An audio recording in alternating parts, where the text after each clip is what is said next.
নমস্কার, আমি অনির্বাণ চৌধুরী। শুরু করছি এডিট পেজ। 28 লক্ষ করোনা সংক্রমিত, আমরা বিশ্বে 3 নম্বরে। বিরোধীরা ব্যর্থতার অভিযোগ তুলেছেন। রাহুল গান্ধীর ত্রিফলা হাতিয়ারের একটিও কিন্তু সেই করোনা। কিন্তু আমরা যদি 28 লক্ষ 3 নম্বর পজিশন দেখেই থেমে যাই, তাহলে প্রকৃত সত্য বুঝবো না, বরং যা সত্যি তার উল্টোটাই বুঝবো। সত্যিটা তাহলে কি? আপনাদের এই সত্যি জানাতেই আমার আজকের এডিট পেজ। সত্যিটা হলো ভারতে 28 লক্ষ সংক্রমিত, মৃত্যু 53,000, মৃত্যুহার 1.89%। মানে যদি মোট করোনা সংক্রমিত সংখ্যাটাকে ধরে নিই, তাহলে দুজনেরও কমের মৃত্যুর আশঙ্কা রয়েছে।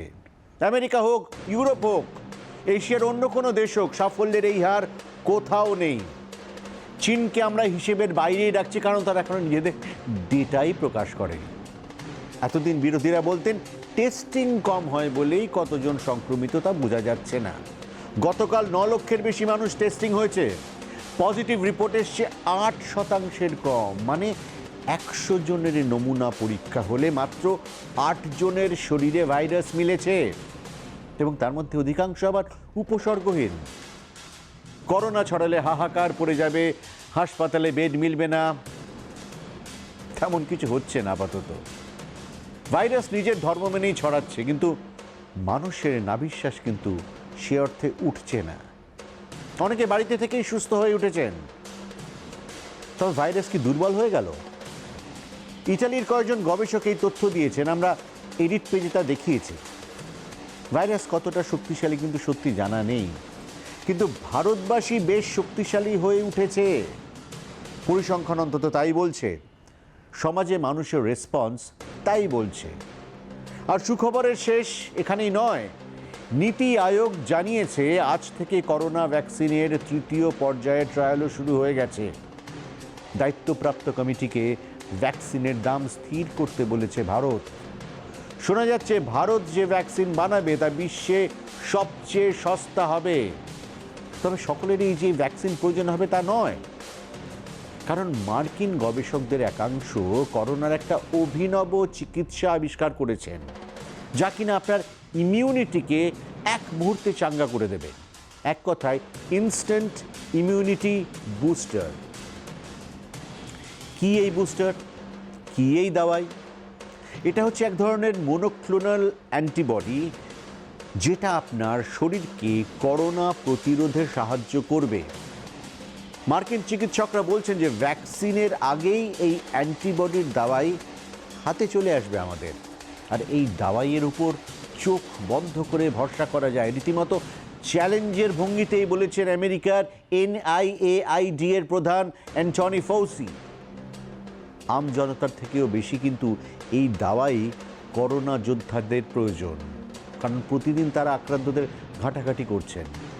ইনস্ট্যান্ট ওষুধে বাড়তি একটা রক্ষা কবচ যদি পাওয়া যায়, তাহলে লড়াইটা কিন্তু নিঃসন্দেহে আরও একটু সহজ হবে।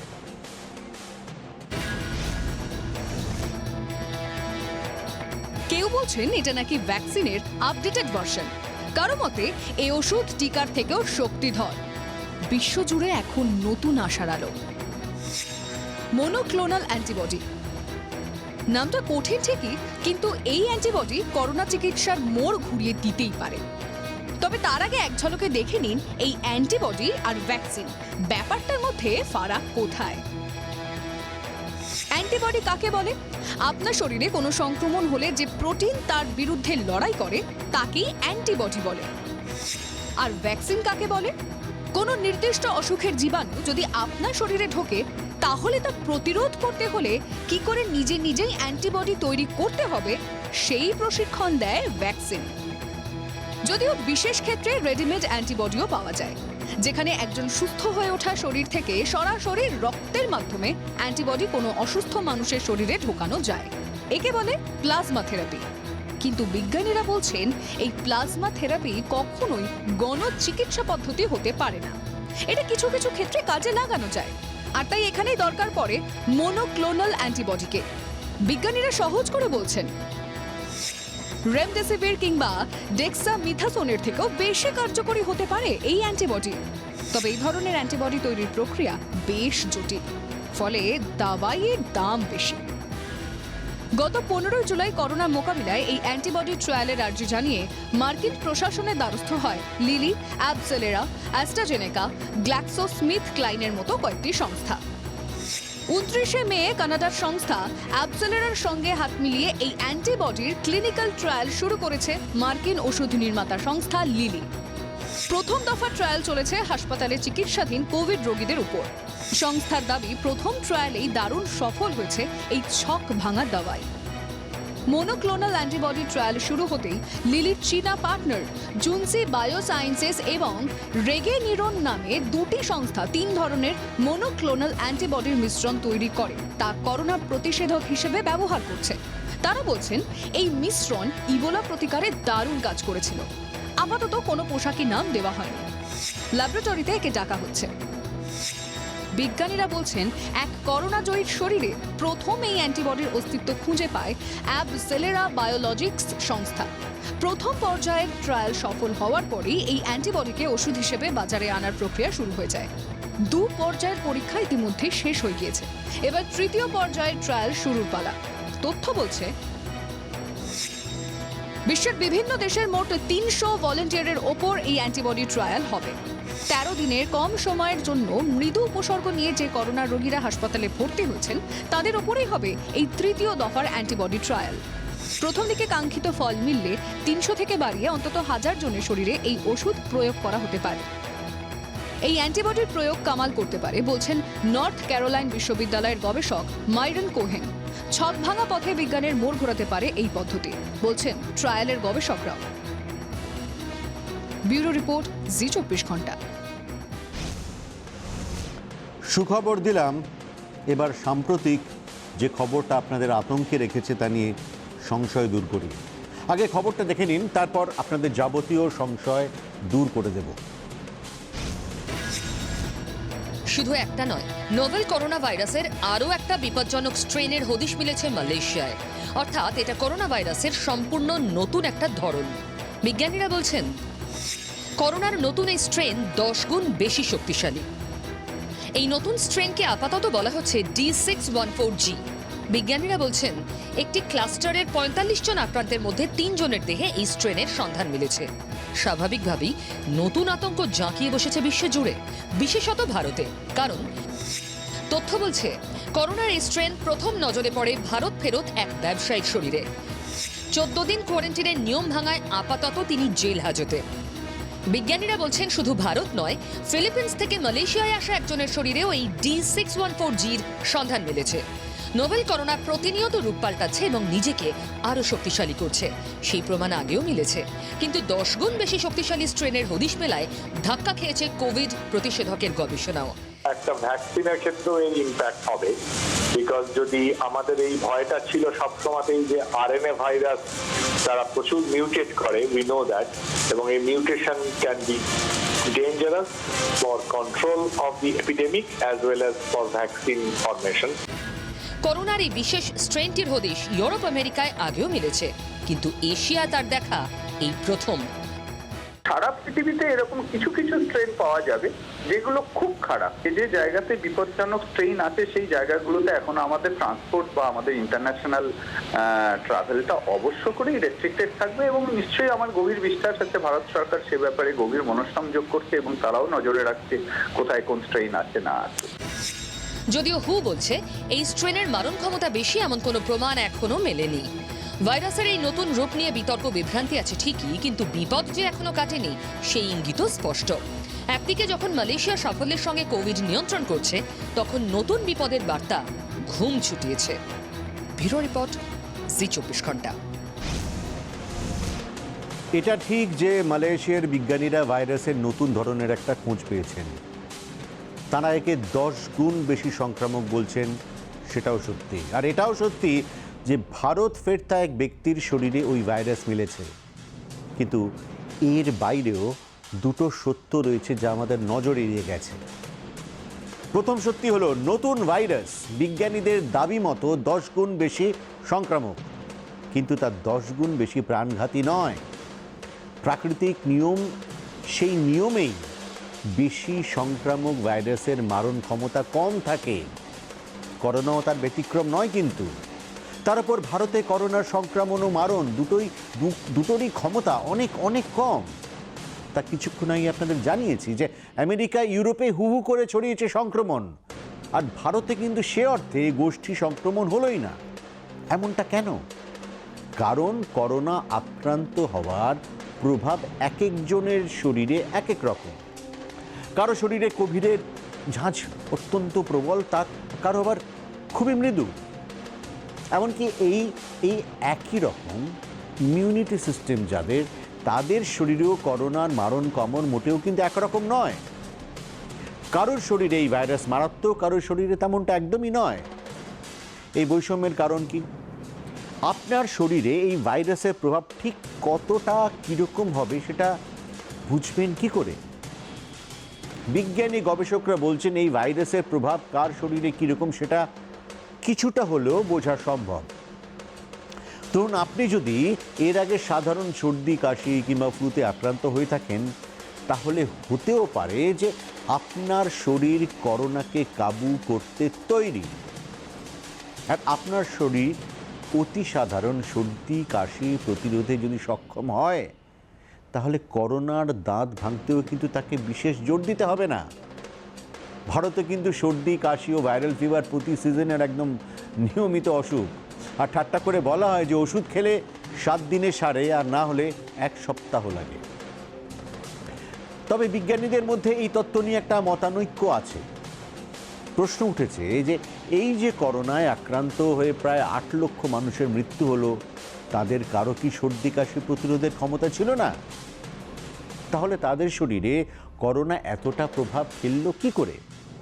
বিতর্ক মতভেদ চলছে ঠিকই, কিন্তু এই একটা তত্ত্ব আবারও নতুন করে করোনা প্রতিরোধের গবেষণায় নতুন করে দিশা দেখাচ্ছে। আপনি যদি আগে সাধারণ সর্দি কাশির জ্বরে আক্রান্ত হয়ে থাকেন, তাহলে আপনার ইমিউনিটি সিস্টেম আগেই করোনা ভাইরাসকে চিহ্নিত করে লড়তে শিখে ফেলেছে। সত্যি করোনার তেজ কমিয়ে দেওয়া কি এতটাই সহজ? বিজ্ঞানীরা কিন্তু তেমনটাই বলছেন। এই নিয়ে সায়েন্স জার্নালে প্রকাশিত একটি গবেষণাপত্র বলছে, কোনো ইমিউনিটি সিস্টেমে যদি সর্দি কাশি প্রতিষেধক টি সেল থাকে, তাহলে তা করোনার স্পাইক প্রোটিনকেও চিহ্নিত করতে পারে। ইমিউনিটি সিস্টেমে টি সেল যদি ফ্লু জাতীয় রোগ প্রতিরোধে সক্ষম হয়, তবে তার মেমোরি নিজে থেকেই SARS-CoV-2 এর বিরুদ্ধে অস্ত্র শানাতে পারে। বিজ্ঞানীদের মতে কার শরীরে করোনার তেজ বেশি, কার শরীরে কম, তা নির্ধারণ করে এই টি সেলের মেমোরি। গবেষক দলের প্রধান ড্যানিয়েলা উইসকফ বলছেন, কিছু মানুষের ওপর পরীক্ষা করে দেখা গিয়েছে সর্দি কাশি প্রতিরোধক টি সেল একটা পর্যায় পর্যন্ত কোভিড সংক্রমণকে শনাক্ত করতে পারে। আর টি সেল যত শক্তিশালী, তার শরীরে কোভিডের প্রভাব তত লঘু। টি সেলই ঠিক করে দেয় কে কত তাড়াতাড়ি করোনাকে কাবু করতে পারবে। এর আগে একাধিক সমীক্ষায় খানিকটা একই ধরনের তথ্য উঠে এসেছিল। নেদারল্যান্ডস, জার্মানি, ইংল্যান্ড এবং সিঙ্গাপুরের বিভিন্ন সমীক্ষায় দেখা যায় বহু মানুষ যাদের করোনা হয়নি, তাদের শরীরেও কোভিড ভাইরাস শনাক্তকারী টি সেল রয়েছে। 2015 থেকে 2018 সালের মধ্যে সংগ্রহ করা বিপুল সংখ্যক রক্তের নমুনায় এই জাতীয় টি সেল পাওয়া যায়। এবার বিজ্ঞানীরা বলছেন, আমাদের অজান্তেই এই করোনা দমনের ক্ষমতা দিচ্ছে সর্দি কাশি প্রতিষেধক টি সেল। তারা বলছেন এই ধরনের টি সেল থাকা সত্ত্বেও করোনার কামড়কে ভয়ঙ্কর করে তুলতে পারে কোমরবিডিটি। তবে হ্যাঁ, এই বিষয়টি নিয়ে কর্মরত বিজ্ঞানীরা এও বলছেন, এই গবেষণা এখনও একেবারে প্রাথমিক পর্যায়ে রয়েছে। প্রাথমিক কিছু তথ্য প্রমাণের ভিত্তিতে এই টি সেলের কর্মক্ষমতা প্রমাণিত হয়েছে। তবে তারা মনে করিয়ে দিচ্ছেন এখনও এই রিসার্চ অনেকটাই বাকি। তারা যে পথে গবেষণা চালাচ্ছেন তা নতুন করে কোভিড প্রতিরোধে দিশা দেখাতে পারে। ব্যুরো রিপোর্ট, জি 24 ঘন্টা। জেসিকা লাল, প্রিয়দর্শিনী মাট্টু, নীতিশ কাটারা, রিজওয়ানুর রহমান, তারপর সুশান্ত সিং রাজপুত। লাল ফিতে ফেসে যাওয়া আরও এক রহস্য মৃত্যুকে ধামাচাপা পড়তে দিল না সংবাদ মাধ্যম। লাগাতার চালিয়ে গেলাম আমরা মৃত্যু রহস্যের উদ্ঘাটন করতে। প্রভাবশালী লবি, 2 রাজ্যের রাজনৈতিক চাপানুতোর, ভোটের ইস্যু, বহুবিধ চাপ, সবকে পাশ কাটিয়ে সুশান্ত সিং রাজপুতের নিরপেক্ষ তদন্তের দাবিতে টানা লড়ে গেছি আমরা সংবাদ মাধ্যম। প্রতিভাবান তারকার জীবনদীপ কিভাবে নিভে গেল তা তদন্তে জানা যাবে। তবে একটা কথা স্পষ্ট, সুশান্তের মধ্যবিত্ত পরিবার অন্তত এই আশ্বাসটুকু পেল যে একটা নিরপেক্ষ তদন্ত হবে। সুশান্তের ভক্তরাও খুশি, সোশ্যাল মিডিয়া খুশি। আপনারা সংবাদ মাধ্যমের প্রশংসা করেছেন অনেকেই। সংবাদ মাধ্যমের প্রতিনিধি হিসেবে শ্রদ্ধার সঙ্গে সেই প্রশংসা আমি গ্রহণ করতে রাজি আছি। কিন্তু আজ আমি এডিট পেজে সুশান্ত ভক্তদের কিন্তু নিন্দাই করব। সুশান্তের মৃত্যুতে তার বান্ধবী রিয়া চক্রবর্তীর ভূমিকা নিয়ে প্রশ্ন তোলার অধিকার আপনাদের 100 বার রয়েছে। কিন্তু রিয়া প্রবাসী বাঙালি বলে সব বাঙালি মেয়েকে কদর্য আক্রমণের অধিকার আপনাদের কে দিয়েছে? বিজয় মালিয়াকে যখন আমরা গালাগালি দিই, সমস্ত কর্ণাটকবাসীকে কি দোষারোপ করি?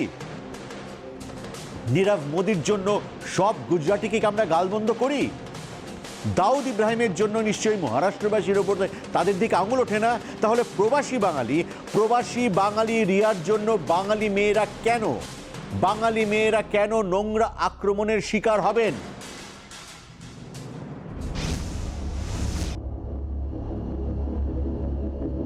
এক অভিনেতার মৃত্যু, মাত্র 2 মাসে তছনছ হয়ে গেছে বলিউড।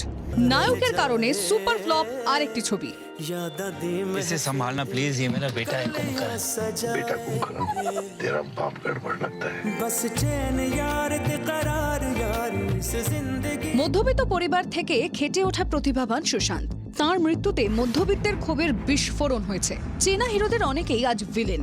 স্টারকির দোষণ ও স্বজন পোষণের অভিযোগে মুখ খুলছেন একের পর এক বঞ্চিত, প্রতারিত, নিপীড়িত। কিন্তু জনরস সবসময় সঠিক দিশায় প্রবাহিত হয় না, বিশেষ করে ভারতের মতো বহুজাতিক সমাজে। বহু ক্ষেত্রেই জাতি আবেগ জাতি বৈষম্যে পরিণত হয়। সুশান্তের জন্য একজোট হয়েছিল মধ্যবিত্ত, এখন সেখানেও বৈষম্যের বিষ। সুশান্তের মৃত্যুতে বান্ধবী রিয়া চক্রবর্তীর ভূমিকা সন্দেহজনক। আর্থিক তছরূপ নিয়ে রিয়াকে জেরা করছে এনফোর্সমেন্ট ডিরেক্টরেট। বিহার পুলিশের সন্দেহের তালিকাতেও সবার উপরে রিয়ার নাম। রিয়া চক্রবর্তী প্রবাসী বাঙালি, কিন্তু তার জন্যই সোশ্যাল মিডিয়ায় টার্গেট হয়েছেন বাংলার মেয়েরা। বাঙালি মেয়েদের স্বভাব ও চরিত্র নিয়ে আপত্তিকর মন্তব্য করে চলেছেন হিন্দিভাষী বহু নেটিজেন। প্রশ্ন উঠছে, দেশের সব অপরাধী কোনো রাজ্যের বাসিন্দা। কোনো অপরাধীর জন্য রাজ্যবাসীকে দোষ দেওয়া হয় কি? রিয়া চক্রবর্তী যদি অপরাধ করেও তার দায় কি বাঙালিদের? রিয়া চক্রবর্তী তো পশ্চিমবঙ্গের ভোটার বা বাসিন্দাও নন। সবচেয়ে বড় প্রশ্ন, সুশান্তকে সামনে রেখে এভাবে বাঙালি মেয়েদের বিষোদ্গার কি স্বতঃস্ফূর্ত ক্ষোভ, নাকি এর পিছনে জাতিগত কোনো ষড়যন্ত্র রয়েছে? ঠিক এই প্রশ্নই তুলেছে রাজ্য মহিলা কমিশন। কলকাতা পুলিশের সাইবার সেলকে জাতি ও লিঙ্গ বৈষম্যের বিরুদ্ধে তদন্ত করতে বলেছে তারা। ব্যুরো রিপোর্ট, জি 24 ঘন্টা। এডিট পেজ আজ এ পর্যন্তই। আবার দেখা হবে সোম থেকে শুক্র প্রতিদিন রাত 10টায়। Good bye.